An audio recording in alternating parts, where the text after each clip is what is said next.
Ngayon kaibigan, gusto mo pa bang kumita ng mas malaki pa sa safety net natin na 900,000 naman? Siyempre naman po, di ba? Dahil mas maganda naman pong kumita ng walang limit. Dahil ika nga nila, di bali ng sobra, wag lang kulang, tama po ba? Ngayon, pag-uusapan po natin ang kagandahan ng pagkakaroon ng multiple accounts. Dahil sa negosyong ito, maaari kang gumawa ng diskarte na kung saan maaari kang kumuha ng maraming franchise. Pwedeng 1 account, 3 accounts, at ang maximum accounts na maaari natin kunin ay 7 accounts. Ngayon po, ipapaunawa ko po sa inyo ng mabuti ang pagkakaiba ng 1 account, 3 accounts at 7 accounts sa bawat isa. Halimbawa, kapag 1 account ang kinuha nyo, di ba may slots A and B siya na kung saan kapag marami kang mapapasali, wala ka ng choice kundi dito mo lang sila maaaring ilagay sa dalawang slots mo. Ngayon, ipagpalagay natin na dumating ang time na sa dami na ng kagrupo mo, kaya na nila magpasali ng tig 100 accounts sa isang araw. At posible pong mangyari yon. Bakit? Dahil hindi lang naman po ikaw mag-isa ang mag-i-endorse sa iba, tama po ba?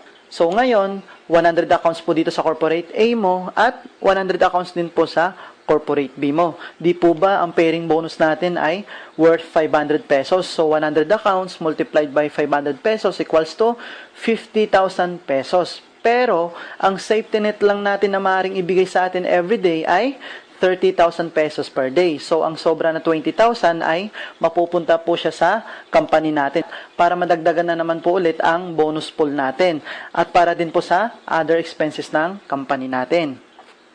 Ngayon, ganito naman po ang maaari mong kitain kapag naka 3 accounts ka. Ito po ang first account mo, mayroon po siyang corporate A and corporate B. Di po ba kapag may mapapasali ka or let's say napasali mo si friend 1 mo, di ba dito mo siya maaaring ilagay sa corporate A mo? Ngayon, bago nyo po siya ilagay dyan, advice ko lang po sana sa inyo na mas maganda ikaw po muna yan. So, bali, second account mo na siya. Di ba may slots A and B rin po siya? At dahil direct referral mo yan, automatic may 500 pesos ka kaagad doon na makukuha as direct referral bonus mo. Ngayon, dito po sa corporate B ng first account mo at may napasali ka ulit, or let's say napasali mo rin si friend mo, di ba maaari mo rin siyang ilagay dito sa corporate B mo ng first account mo?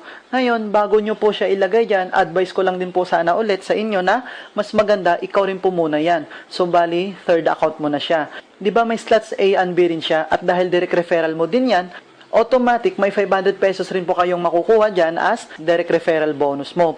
Plus 500 pesos na pairing bonus. So, sa 3 accounts mo, may return of investment ka kaagad na worth 1,500 pesos. Ngayon, kung mapapansin mo, bali 4 na ang corporation mo. Halimbawa, yung dami na napasali mo sa 1 account mo kanina, i-apply po natin dito ngayon sa 3 accounts mo. So, may 100 accounts ka sa corporate A mo at 100 accounts ka din sa corporate B mo. Ngayon, hatiin po natin sila sa tig 50 at ilalagay po natin sila sa A at B ng second and third account mo. Halimbawa, 50 po dito sa corporate A ng second account mo at 50 rin po dito sa corporate B ng second account mo. Ngayon, ang maaaring kitain ng second account mo ay 500 pesos pairing bonus times 50 accounts, so equals to 25,000 pesos. Yan po ang maaaring kitain ng second account mo. At sa third account mo naman, hatiin din po natin yung 100 accounts na nasa corporate B ng first account mo. Halimbawa, 50 rin po dito sa corporate A ng third account mo at 50 rin po dito sa corporate B ng third account mo. Ngayon, ang maaaring kitain ng third account mo ay 500 pesos pairing bonus times 50 accounts equals to 25,000 pesos din. Yan din po ang maaaring kitain ng third account mo. Ngayon, kaibigan, payag ka ba na yung slots A and B na yan mapunta pa sa iba? Siyempre, mas maganda, sa'yo po muna yan o isa sa mga kamag-anak mo, tama po ba? Di ba yung second account and third account mo under ng first account mo, tama po ba?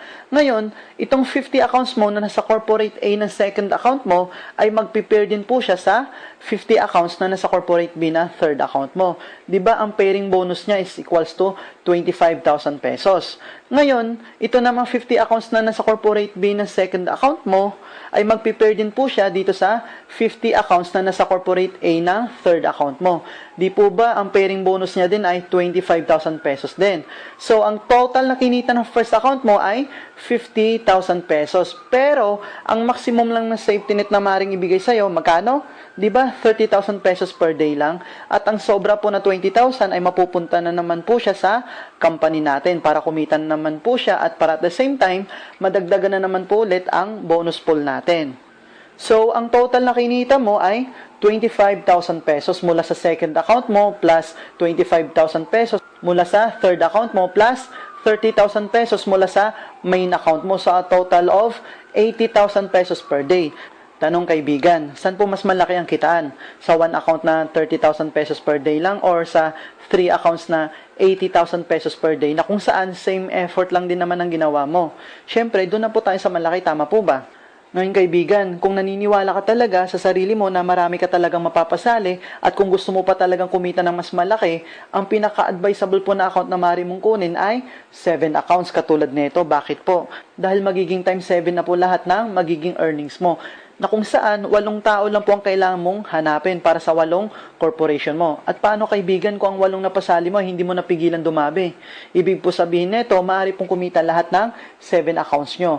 Ngayon halimbawa, yung dami na napasali mo sa 1 account at 3 accounts mo kanina, i-apply po natin dito ngayon sa 7 accounts mo. Na kung saan may return of investment ka kaagad dito na worth 5,500 pesos. Eh di ba kaibigan, kung unawain lang po talaga natin ito ng mabuti, mas maganda po talaga ang 7 accounts dahil may return of investment ka kaagad na worth 5,500 pesos as proof of income mo. Dahil sa totoo lang po, mas madali pong magpasali ng ibang prospects kapag may proof of income ka kaagad. Tama po ba? Ngayon, dahil ikaw po ang direct referral ng mga 6 accounts na ito, automatic may tigpa 500 pesos po kayo kaagad dito na direct referral bonus mula sa second account mo, third account mo, fourth account mo, fifth account mo, sixth account mo, and seventh account nyo. Na kung saan, ang second account mo naman, may 500 pesos pairing bonus din po siya nakikitain mula naman sa pag-pair ng fourth and fifth account mo.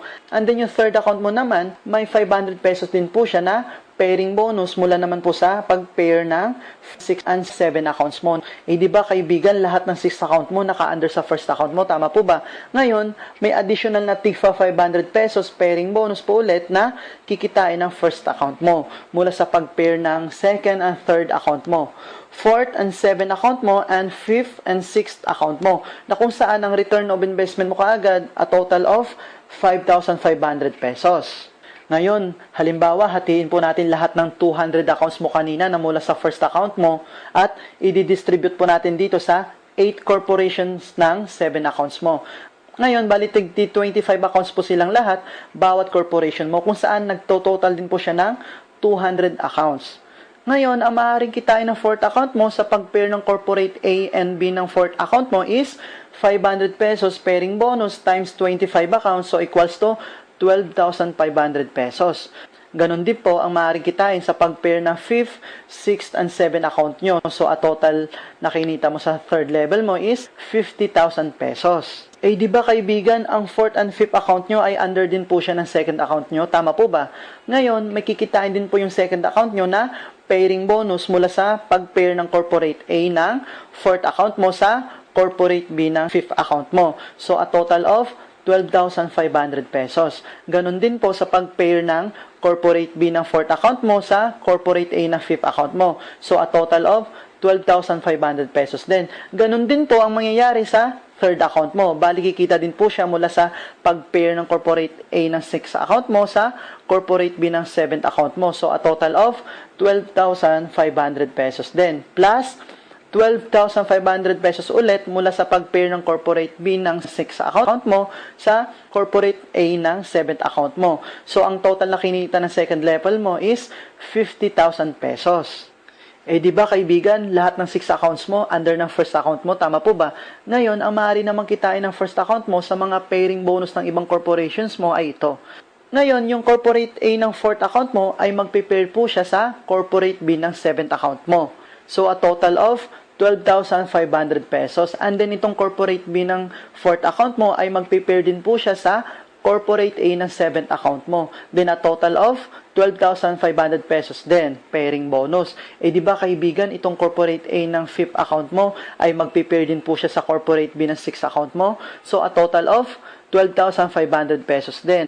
Tama po ba? And then lastly, na pairing bonus is, itong corporate B ng 5th account mo ay magpe-pair din po siya sa corporate A ng 6th account mo. So, a total of 12,500 pesos din. Ngayon, ang total na kinita ng first account mo is 50,000 pesos. Pero kaibigan, magkano po ulit ang safety net everyday ng every account mo? Di po ba 30,000 per day lang?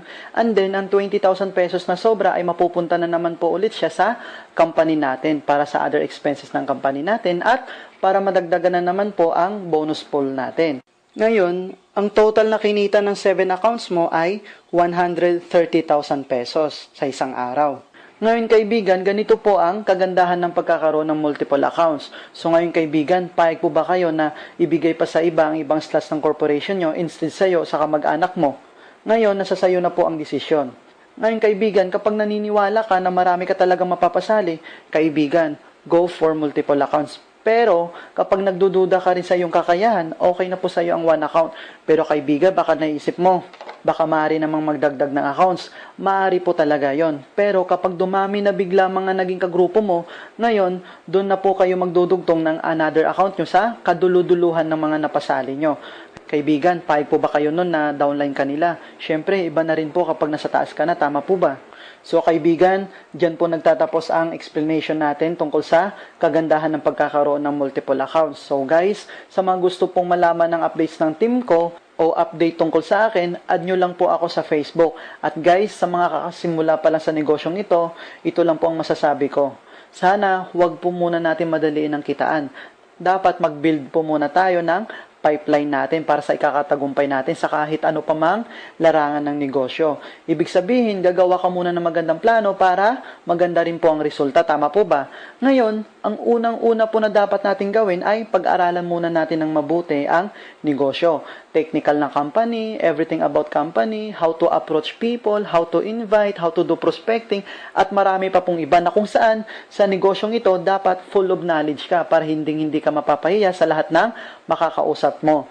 At dapat lagi mo ring isipin na walang second chance. Dahil sa negosyong ito, malabo kang sumablay kapag mayroon kang alam. So guys, ingat po kayo lagi. Good luck po sa business venture natin and God bless us po.